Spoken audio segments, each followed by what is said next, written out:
5 پێکاتە یاخود 6 پێکاتی سەرەکیمان هەیە کە خۆراکەکان بە گشتی لەسەر ڕووی زەوی دالی دروستە بن.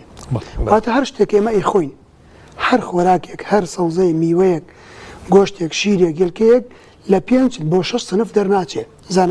باڵی زانستی خۆراک واڵێ. پرۆتینەکان، چەوریەکان، کاربۆهیدراتەکان، ڤیتامینەکان، کانزاکان لەگەڵ ئاوە. ئەوەی کە سەیری لە خورمایە کامڕۆ باسی خورما ئەکەین، سبحان الله خورما هەموو پێکاتە خۆراکیەکانی تایە. هەر 5 تایە. هەر 6 تایە بە ئەگەر ڕۆتەب بێ. ئێستا بدین باسی جیاوازی نێوان ڕۆتەب و تەمرەکەین.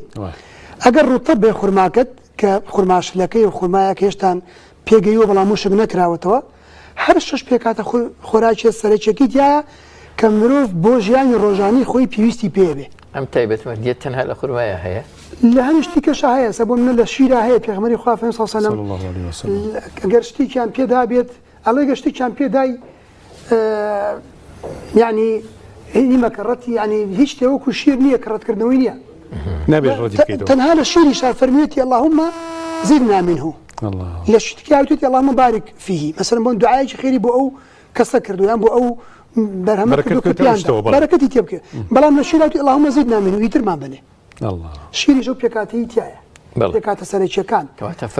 کەواتە خورما ئەگەر بێت و لە بەهەشتەوە پیاە بین کە هیچێکە لە سەرداری درەختەکانی بەهەشت النەخیل بۆ درەختەکە بەکاردێ و ئەتوانین بڵین لە 18 بۆ 20 بۆ زیاتریش لە قورئانە بە مباشر بەخیر مباشر باسی نەخل و نەخیل کراوە. خورما و دارەکەیشی. بەڵێ و تەنانەت ئەڵێن باسکردنی خاص لە دوای عام مفەسیرەکان دەڵێن ئەمەش دیسان گرنگیەکە. فيها فاكهة ونخل ورمان. يعني بەهەشتی تایە، میوەی زۆر تایە، بەڵام بە تایبەتی نەخل و ڕومان، بە تایبەتی هەنار و خورما. يعني کەواتە باسکردنی خاص لە دوای عام بۆ گرنگی پێدانی ئەو میوەیە کە تەمەنی مازانین خورما میوەیە، هەناری شەر میوەیە، بەڵام تایبەتکردنی خورما یان هەنار لە دوای فاکیهە بەگشتی بۆ وا گەڕێتەوە کە بەڕاستی شای میوەکان و شای درەختەکانە نەخیل و لە فەرمودەی زۆر لەسرە.